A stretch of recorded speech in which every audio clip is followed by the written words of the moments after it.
Hello tout le monde, aujourd'hui je vous fais alors une vidéo mais avec mon appareil photo qui est ici et mon téléphone qui est ici. Oui, j'en fais avec deux supports.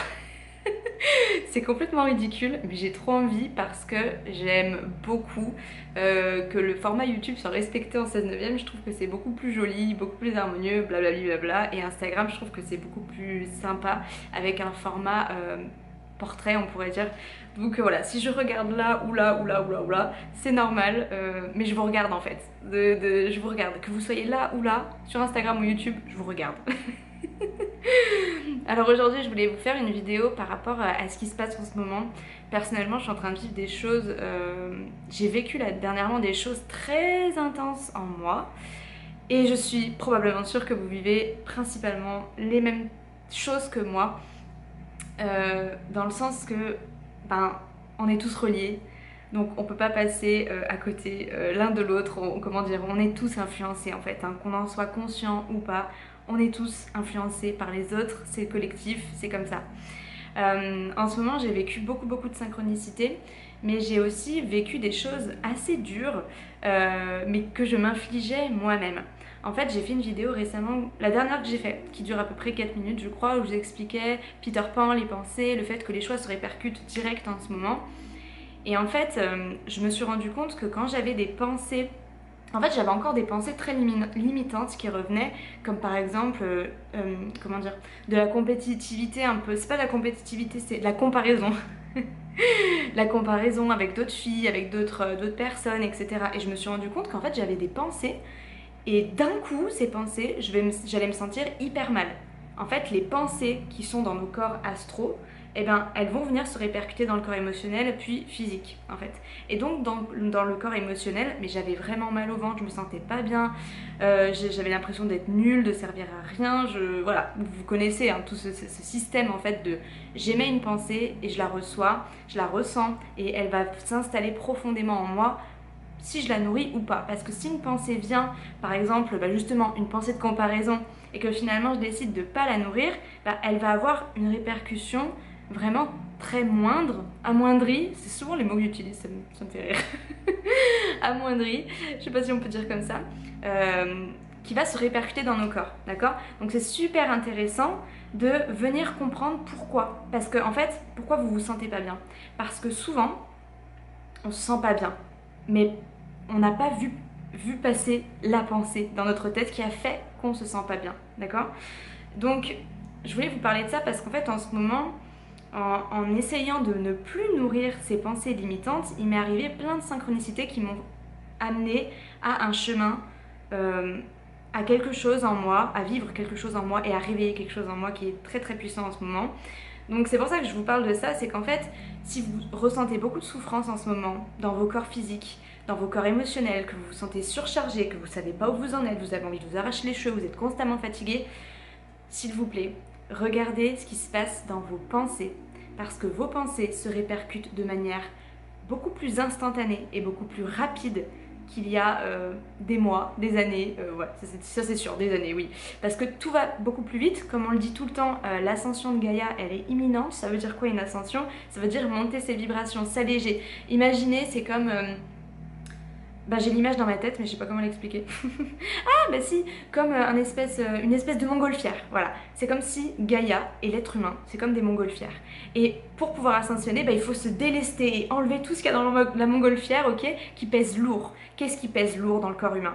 Les émotions, oui, mais surtout les pensées. Et c'est les pensées qui vont venir vous alourdir, vous fatiguer, vous crever. Donc plus vous allez capter que « Ah, j'ai une pensée là !» Franchement, elle n'est pas cool du tout. Vous allez voir que direct après, vous allez vous sentir pas bien parce que, ou pas, hein, si c'est une pensée limitante, ça va pas être agréable en vous. Alors que si vous captez, elle arrive d'un coup là la pensée, vous dites ah ok, c'est toi. Vous la remerciez, vous n'avez pas besoin d'elle et vous répétez un mantra ou quelque chose qui va vous permettre de ne pas nourrir cette pensée. Et cette pensée, elle va revenir, elle va essayer de revenir de plus en plus, oui, parce qu'elle voit qu'elle a de moins en moins de pouvoir sur vous parce que vous commencez à de plus en plus maîtriser ce qui rentre dans vos corps, vos pensées, vos émotions, blablabla, les vibrations, les informations qui viennent en vous. Donc du coup, cette pensée, elle va être Vous savez, c'est comme les poils qu'on rase avec de la cire qu'on épile. Plus vous allez épiler les poils et au bout de plusieurs années, peut-être plusieurs mois si vraiment vous êtes à fond, et ben le poil il va repousser mais carrément pas beaucoup par rapport à avant en fait, d'accord? Donc en fait c'est une question de patience, de temps. Oh là là mais pourquoi j'ai tout le temps cette pensée qui revient? C'est normal, faut être patient parce que c'est simplement des automatismes qu'on a, étant enfant, en tout cas moi personnellement, hein, mais je pense que la plupart du monde c'est la même chose, hein, et ben on n'a pas été amené finalement à repérer ce qu'il y a dans nos corps, dans nos pensées, nos émotions. On n'a pas été amené à les trier tout ça. Donc c'est aujourd'hui qu'on est censé finalement trouver cette habitude en chaque instant qui est de ok, là il y a une pensée qui vient de rentrer dans mon temple, qu'est-ce que je fais? Je la garde ou pas? Je la nourris ou pas? Et si vous choisissez de la nourrir, vous allez voir qu'il va y avoir des répercussions dans vos corps. Si c'est une pensée harmonieuse avec votre cœur, qu'est-ce qui va se passer? Vous allez vous sentir joyeux, pétillant, léger. Si c'est une pensée de t'es nul, tu sers à rien, elle regarde comme elle fait beaucoup mieux, et puis lui là, t'as vu ce qu'il t'a dit, franchement c'est pas gentil. Je sais pas ce que je raconte. Et ben si vous nourrissez ça, vous commencez à ruminer, vous n'allez pas vous sentir bien et ça va être instantané. Avant on ressentait tout ça de manière beaucoup moindre, je vais encore utiliser ce mot, très moindre, on ressentait pas les effets instantanément. Mais là, vu que tout va plus vite, comme je vous l'ai dit, là, la montgolfière qu'est la Terre et quel être humain, il est en train de balancer plein de trucs, il devient de plus en plus léger. Donc dès qu'il y a un parasite dans le temple, on va le sentir direct et la montgolfière, elle va descendre. Et ça, c'est nos corps, notre corps physique surtout, il va perdre en énergie, ok? Donc j'ai été coupée. Je disais que d'un coup, en fait, c'était les montagnes russes. D'un coup, je suis en trop bonne énergie et d'un coup, je retombe et c'est les montagnes russes. Et du coup, je comprenais pas. Ça faisait très longtemps que j'avais pas fait le yo-yo comme ça, que j'avais pas été autant lunatique. Du coup, je me suis dit, ok, là il y a un truc qui va pas, je m'en rends pas compte. Et en fait, je ne réalisais pas que j'avais une pensée de comparaison qui revenait tout le temps dans ma tête. Et en fait, je la voyais tellement pas qu'en fait, je la nourrissais parce qu'elle passait dans les mailles du filet, tu vois. Et à partir du moment où je m'en suis rendu compte, ah bah là, je peux vous dire que la petite pensée, je l'ai mise à l'amende. Hein, je l'ai mise à l'amende. Donc du coup, j'ai cessé de la nourrir, Et là, des fois, elle revient encore, je vais pas vous mentir. C'est encore une fois quelque chose qu'on est censé... On doit prendre l'habitude de tout le temps investir les lieux de notre corps physique. Bref, je vais continuer parce que sinon la vidéo elle va faire 1000 ans. Ensuite, quand j'ai commencé à shifter cette pensée, il s'en est découlé plein de synchronicités pour moi. À un moment donné, j'avais envie de faire plein de méditations guidées. Je sais pas pourquoi, moi j'ai l'habitude de faire des méditations en silence. Et là j'étais appelée à faire que des méditations guidées. Donc c'est ce que j'ai fait. Et là j'ai fait plein de voyages astro, j'ai fait plein de voyages en fait, hein, de voyages astral, etc. Et en fait, je me suis mise à me reconnecter finalement à nos frères et sœurs galactiques. Donc là, ça a été très puissant. Et suite à ça, en fait, j'ai eu un très fort appel à faire quelque chose avec Justine sur Instagram, que vous pouvez retrouver, je vous la mettrai en barre d'infos si vous la connaissez pas. Bref, qui fait des trucs magnifiques, elle fait de la peinture, elle se connecte aux esprits qui nous entourent finalement. Et quand j'ai vu qu'elle elle proposait ça, en fait, c'était incroyable. Pile, j'avais fait la méditation et pile, elle a proposé ce service intuitif. Du coup, je me suis dit, oh là là, faut trop que... Voilà, je sentais trop qu'il fallait que j'y aille, donc j'y suis allée. Donc il y a eu ça, là je l'ai pas encore reçu, mais ça fait partie du process. Mais je préfère vous en parler quand même maintenant. Puis ensuite, il y a une fille que j'aime beaucoup, Christine, sur Instagram aussi, qui m'a proposé de faire mon thème Basi et un peu mon human design et tout. Et là, elle m'a dit des trucs de fou, alors que je lui avais rien demandé, je lui avais pas demandé de me faire mon thème ou quoi, elle a juste eu l'élan du cœur. Et là, pendant 2 heures en fait de la réunion Zoom, la chose qui m'est restée vraiment, c'est le mot leader. Voilà. Elle m'a dit, t'as ce truc en toi qui va se réveiller dans plusieurs années, machin. Et en fait, il n'y a que ce mot qui est resté. Leader. Ensuite, donc voilà, tout est décousu comme ça, on dirait, hein, mais vous inquiétez pas. Tout ça, ça mène à un but bien précis. Et ensuite, il y a une fille avec qui j'avais fait un soin à cette belle personne qui s'appelle Louise, qui est traductrice chez Be Light Edition. Et elle m'avait fait une donation pour un soin et elle m'avait quand même envoyé, elle avait trop eu envie de m'envoyer un livre qui s'appelle Ami l'enfant des étoiles, que j'avais déjà écouté en livre audio. Mais le relisant, c'était complètement différent. J'avais l'impression vraiment de... Il y a quelque chose qui se passait très profondément en moi. Puis elle m'a envoyé le deuxième, sans que je lui demande rien. Merci Louise, encore une fois. Merci à toutes ces personnes qui ont été là sur mon chemin, parce que c'était juste incroyable. Bref, je vais vraiment essayer de faire rapide. Et donc je lis le deuxième Ami, le Ami tome 2 dans la foulée, pareil, je l'avais entendu en livre audio mais ça n'a pas du tout eu le même impact. Encore une fois, on évolue, on change, on n'a pas les mêmes perceptions, il y a des fois, bah, on voit pas les mêmes choses en fait. Hein. J'ai beau écouter le livre, bah, il y a d'autres choses qui sont revenues quand je l'ai lu. Ouais, plutôt lu une nouvelle fois. Bref, c'est ça qui est magique, c'est qu'il y a toujours des choses qui changent parce que vous transformez, vous évoluez en fait. Donc bref. Et donc dans ces bouquins, il était question de fraternité, de solidarité envers la terre, envers les habitants, etc. Et je me suis vraiment demandé, il y a vraiment cette question qui est venue en moi, je me suis dit, est-ce que vraiment ma présence dans le royaume virtuel qu'est Instagram, qu'est les réseaux sociaux, etc., est-ce que vraiment ça suffit à aider le monde? Est-ce que vraiment... Est-ce que je peux pas faire plus, franchement? Est-ce que je suis vraiment venue m'incarner ici sur Terre juste pour être derrière un écran, d'accord?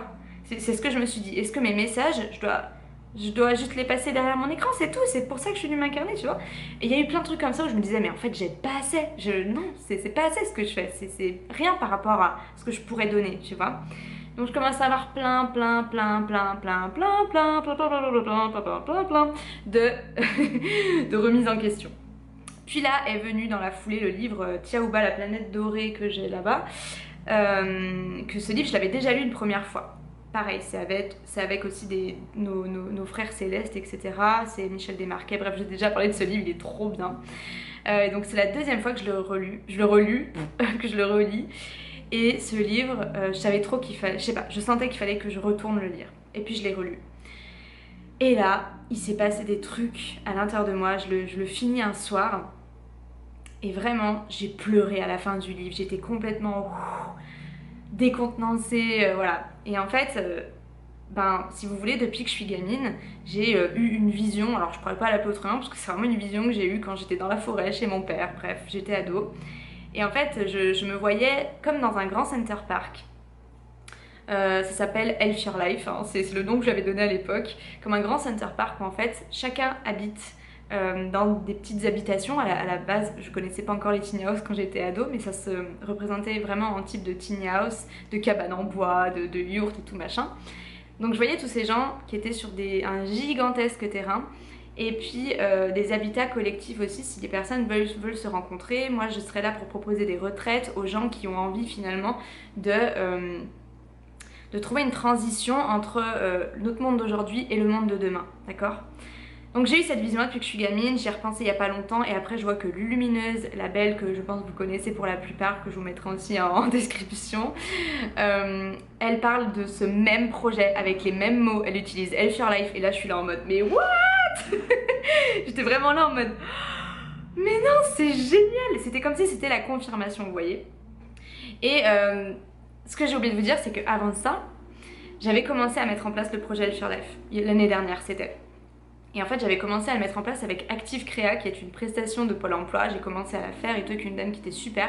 Mais je me suis rendu compte que ça collait pas. Ça collait pas parce que c'était encore un truc, je passais encore par l'administratif, le truc, le côté ancien monde que j'ai pas envie de nourrir. Je me suis rendu compte que ça n'allait pas du tout avec mon projet. Du coup j'ai annulé. Et puis à la fin du livre Yehovah, il dit, Michel Desmarquet, il écrit là je m'adresse aux jeunes et je vous dis, en gros il explique que ça serait bien de faire des communautés, d'acheter beaucoup de surfaces de terrain, qu'on habite tous ensemble avec des gros potagers machin, et là ça me remet dans mon délire d'Elf Your Life. Et là à l'intérieur de moi il se passe des choses de fou. J'ai l'impression que, vous savez l'étoile de l'âme, l'étoile de l'âme c'est le chakra en fait qui est au-dessus de notre tête, donc il y a le chakra coronal puis on a l'étoile de l'âme. Et j'ai l'impression que ce chakra là, si on peut l'appeler chakra, j'ai même pas envie de l'appeler comme ça en fait. Bref, notre âme, j'ai l'impression qu'elle est descendue en moi. Et tout mon corps est... C'était incroyable, comme un truc de Kundalini, comme un éveil de Kundalini, mais vraiment incroyable. Et en fait j'avais l'impression de me reconnecter avec une partie de moi. Et là il y a le mot leader qui est revenu, d'accord? Le mot leader. Et là j'ai fait connaissance avec une partie de moi que je ne connaissais pas. Et là cette partie de moi, qu'est-ce qu'elle est venue me dire? Elle est venue me dire, Elsa, encore une fois, je vous l'ai déjà dit, t'es pas venue ici juste pour partager des messages sur les réseaux sociaux. Certes, c'est très bien ce que tu fais, tu vois, mais t'es venue là et tu sais très bien pourquoi t'es venue là. Et je savais très bien que c'était pour ce projet Elf Your Life, tu vois, que je vais peut-être pas l'appeler comme ça plus tard, mais bref, on s'en fout. Je savais que c'était pour ça que je suis venue sur Terre. avec ce projet. Quand j'étais gamine, je savais que j'avais un gros truc à faire dans cette vie, mais je savais pas quoi. Après, j'ai eu la vision, etc. machin, et en fait, je me suis complètement reconnectée à cette mission. Et là, aujourd'hui, j'ai juste envie de vous dire que si vous avez un appel profond là, comme ce que je viens de vous dire, juste suivez-le. Parce que c'est aujourd'hui qu'on est censé bouger les choses. Oui, c'est super de partager. Je parle vraiment pour moi, je parle pas de vous si vous partagez sur les réseaux sociaux. Je parle vraiment de mon expérience. Encore une fois, prenez ce qui résonne. Mais pour le coup, voilà, je me suis dit, mais non, en fait, je suis pas faite que pour passer des messages. Je suis faite pour l'acter, ce nouveau monde. Ce nouveau monde, je vous en parle tout le temps. Je vous parle que c'est un état d'esprit, que c'est un truc à vivre au quotidien, que c'est à vivre ici, vivre dans le cœur, vivre dans l'intuition, plutôt que vivre dans le mental tout le temps, tout le temps, tout le temps. Mais à chaque fois, je vous en parle, mais ça sonne pas fou, ça sonne pas juste, en fait. Bah, parce que je le crée pas dans le monde tangible, alors que tout est possible. Tout est possible, et justement, nous là, on est venus pour montrer que tout est possible. Donc aujourd'hui, il est temps d'ancrer sa lumière sur Terre.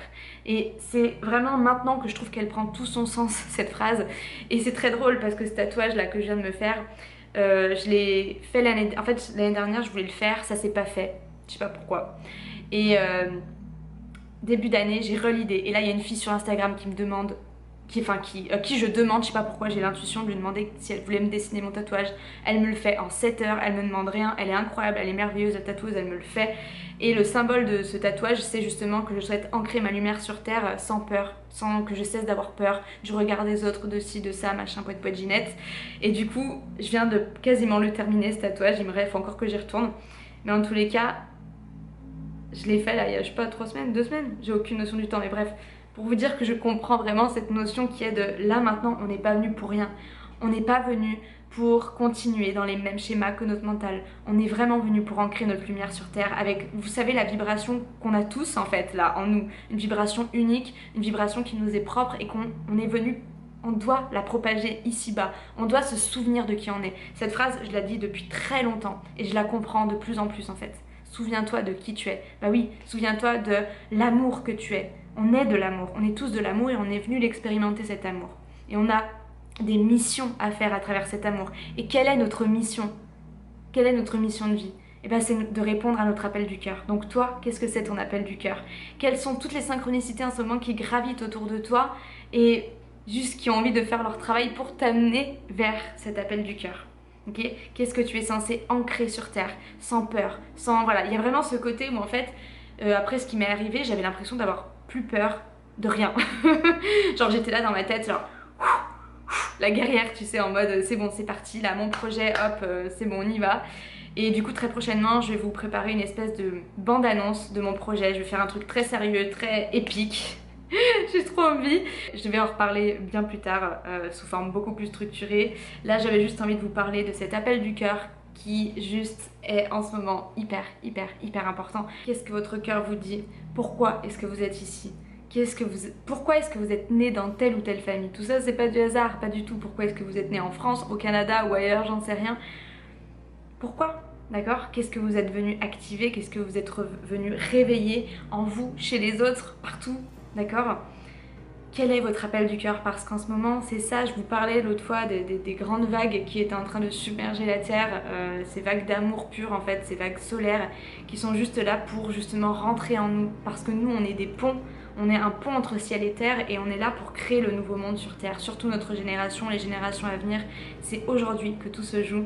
C'est pour ça que je fais cette vidéo, c'est pour justement vous rappeler que vous n'êtes pas ici pour rien, vous êtes ici pour ancrer votre lumière, ancrer votre monde, d'accord? Parce que c'est bien beau, encore une fois, je parle pour moi, de dire oui, le nouveau monde, nanani, nanana, mais en fait, le nouveau monde, c'est nous qui le créons en chaque instant. Oui, le nouveau monde, c'est un état d'esprit. Mais aujourd'hui, il est urgent de l'ancrer sur Terre. Voilà, donc c'est surtout ça que je voulais vous dire. Répondez à votre appel du cœur, parce que plus on va être nombreux à le faire, plus ça va être facile. Et c'est ensemble qu'on va y arriver. Je vous embrasse très fort les belles âmes et je vous souhaite vraiment d'avoir le courage de répondre à votre cœur, de répondre à ce pourquoi vous êtes venus ici. Souvenez-vous de qui vous êtes.